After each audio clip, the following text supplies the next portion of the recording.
Hello, Montclair State University. I'm Annalyce D'Agostino, and this is WMSC's Profession Direction, an inside look into the lives of the educators at Montclair State University. Today on WMSC's Profession Direction, we have Dr. LaBrent Chrite, the Dean of the School of Business here at Montclair State University. Dean Chrite, thank you so much for joining us today. Thank you. It's a pleasure to be here.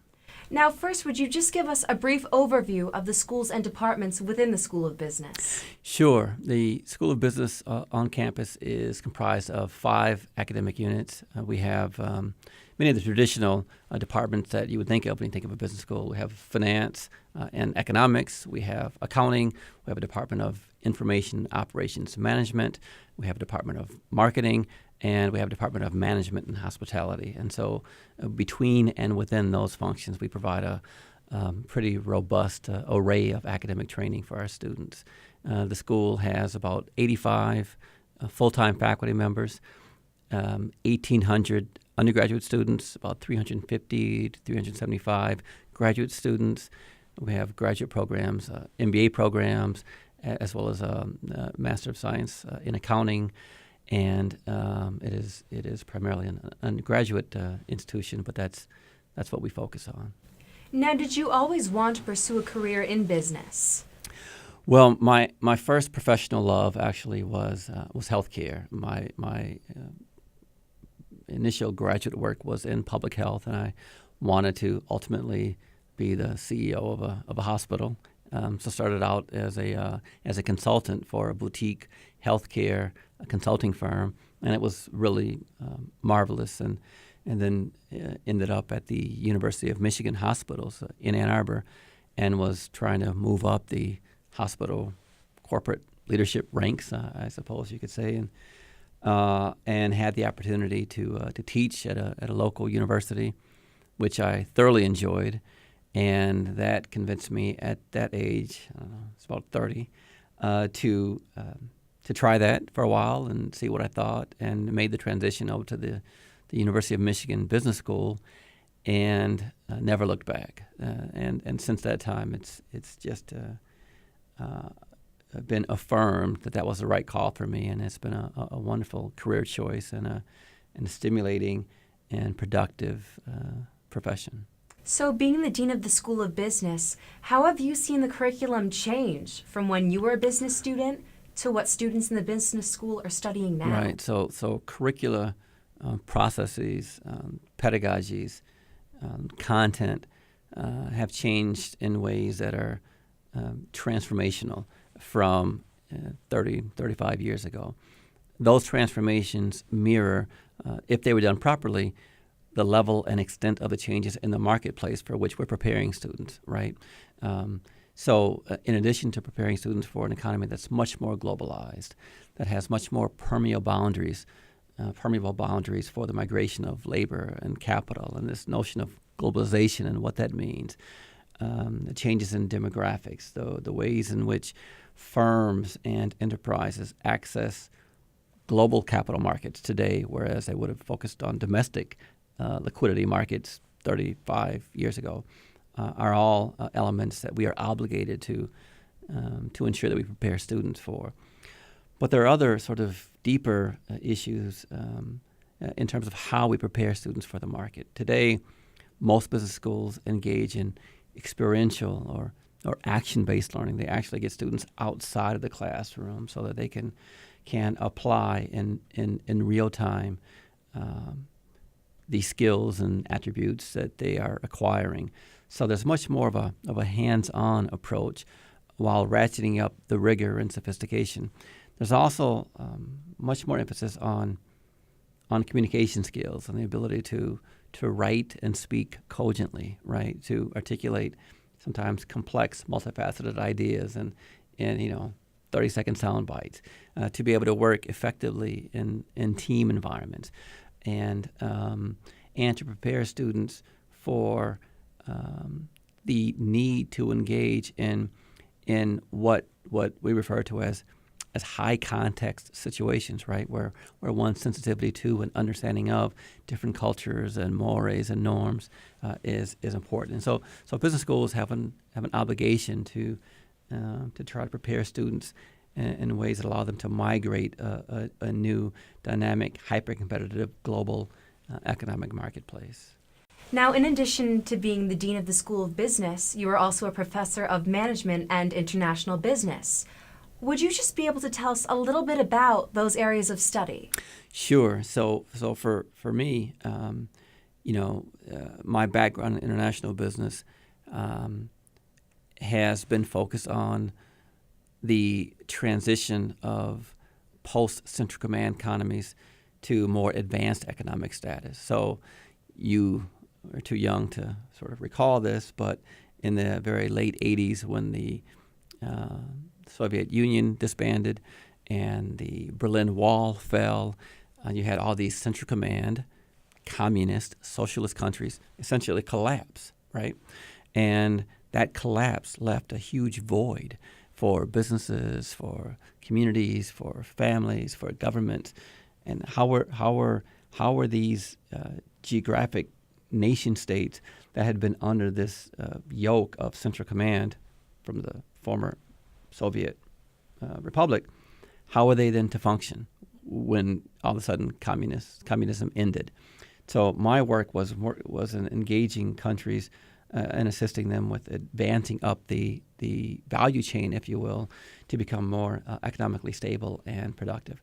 From there, I migrated to just working in some of the poorest countries in the world, primarily in sub-Saharan Africa. That's the 48 states south of the Sahara, in Central Asia, areas of Latin America, as well as Eastern Europe and the Middle East. So because of the globalization sort of paradigm now that is affecting all of us, whether we acknowledge it or not, my role has been to acquaint students with both the challenges and the opportunities in those marketplaces, to understand that there are opportunities to make money and to create value and to access markets from markets other than the U.S. And so I view as part of my goal in life to acquaint young students with the world around them, with whom they will ultimately, and against whom they will be ultimately working, competing. Dean Chrite, what impact does business have on society today? I think it has a huge impact. I'd like to say that it has a dominantly positive one, but I don't know that would be accurate. But I think it can be positive, and I think with the right stewardship and sort of ethical compass, it is positive. I've never seen a productive, thriving country where families and communities and women and little girls in particular have opportunities to go to school and to have a decent quality of life, and where access to universal education and to jobs and to skill sets was available. I've never seen that in a country that does not have a strong, vibrant private sector. So my view is that in countries around the world, if you create a policy and environment that supports and enables a strong private sector, that is ultimately good.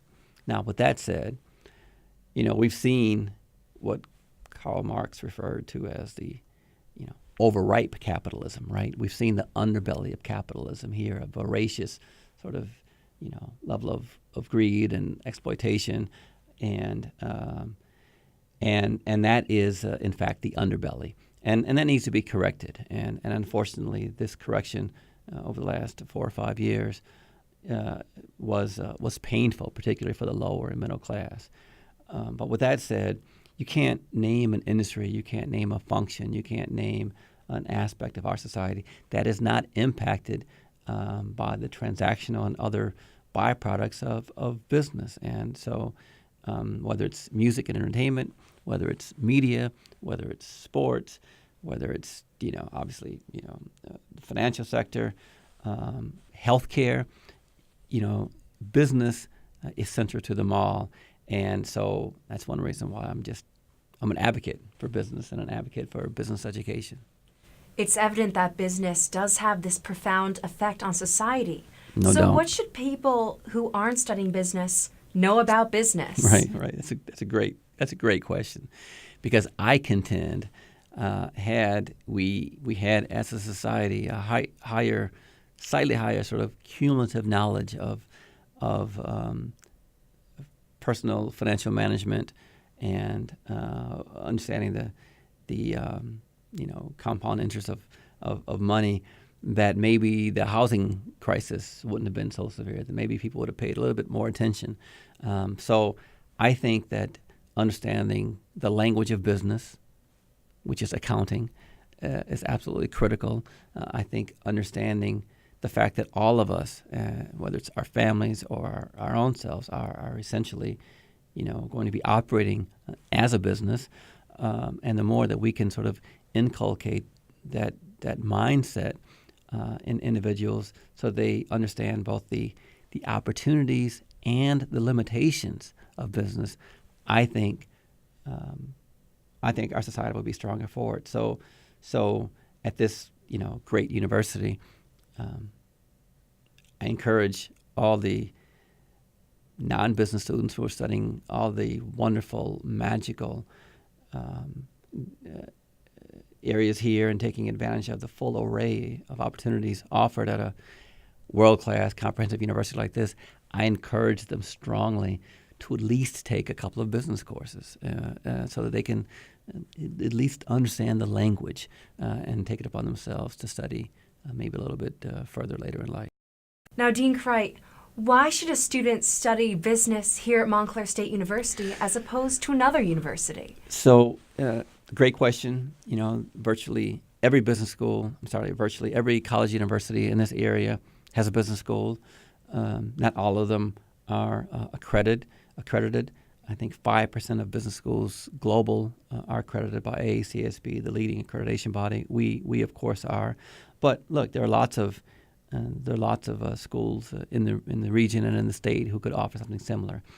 But we offer some things that are unique. I mean, we transmit the core body of knowledge. We provide students with the analytical skills and the problem solving skills and the communication skills that are expected of us. But I think we do something more.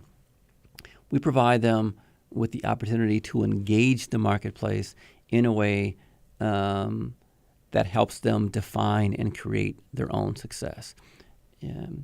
And what I mean by that is, if you have an interest in, say, sports marketing or management, we're not going to just make sure that you have the opportunity to understand the finance and accounting and the operations and the marketing that is required for you to have a full business background.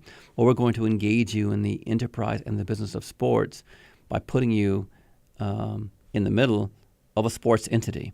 And we're going to allow you in real time to transfer the knowledge and the information that you know to that living laboratory environment as part of your core academic enterprise. And then we're going to have students working together to manage client relationships. We're going to have faculty who are assessing you. We're going to have private sector partners who are giving you feedback. And by the time you're done, you're going to have a sense of self, a sense of confidence, an experience base, and knowledge base that I think in many ways distinguishes you from other typical business schools. And that's one of the reasons that I would encourage students to want to study here. The other thing I would say is that, and we've been able to accomplish that even without, the exceptional first-class facility that we're going to have in a couple of years. But in 2015, we're going to have one of the nicest physical structures of any business school, not just in the state, but in the region. And we're going to have the programs to match. And so when you add that, the quality of the faculty, the dynamism of this university environment, there are lots of very compelling reasons to want to study business at Montclair State. What is the expected future of the School of Business at Montclair State? I know there is a new School of Business being built. Would you just be able to explain the benefits? Yeah, so we are currently housed in a 48,000 square foot physical facility that we've made the absolute most of. We will be migrating into a 146,000 square, so almost 3 times as large, which is just a world-class technology-infused business that will allow our students and faculty and stakeholders to come together as a community and to learn and study together. It's an exceptional facility that will accommodate much of the wonderful activity at the school, whether it be the new financial trading floor, the new Center for Entrepreneurship, new lab spaces, breakout rooms, interactive conference facilities. It will be everything that a world-class business facility is supposed to be, and it is for our students and our community, and we couldn't be happier about it. Now, in terms of the overall plans and expectations of the school, I mean, we expect to continue to traverse a steep and visible slope. We are on the ascension. We are getting better by any objective measure, whether it be the faculty, the quality of our students, the quality of the educational experience we provide, and we're tremendously excited about the school's future. Dean Chrite, what advice do you have for students who are wishing to pursue a career in business? So one of the things that we think that we do really well is that we have student advisors and counselors that I think are first rate. I mean, just second to none in terms of their enthusiasm and support, and any student that has an interest in studying business. And look, they can minor in business, they can take some courses, they can study full time in the school. I would encourage them to spend some time on the website, but more importantly, to come and talk to me, talk to our advisors, and get a sense of what we have to offer, and make the determination as to how it can help them improve, not only their financial lives, but maybe even give them some additional direction professionally. So, Dean Chrite, you're actually pretty familiar with the college radio scene, is that right? Oh, yeah. I have very fond memories of college radio when I was a graduate student at the University of Missouri in Columbia. I was a DJ for an evening jazz program, and just had a blast doing it. It was a public radio station there, and lots of fun. I love jazz, and to sort of end my Wednesday evenings with late night jazz, and to get feedback and calls from my fellow students on campus was just very special. In fact, this is how long ago it was. I still had the cassette tape that I recorded. I pull it out once in a while for nostalgia. And so when it comes to university radio stations and the media enterprise, I appreciate what it adds in terms of one's educational experience and to the dynamism of the environment. So I appreciate very much your work here today. Thank you. Now, this should be pretty easy to answer the final question then. Over the years, WMSC has been known for its underground music. Now, WMSC's Profession Direction's trademark question. Yeah. What is your favorite band?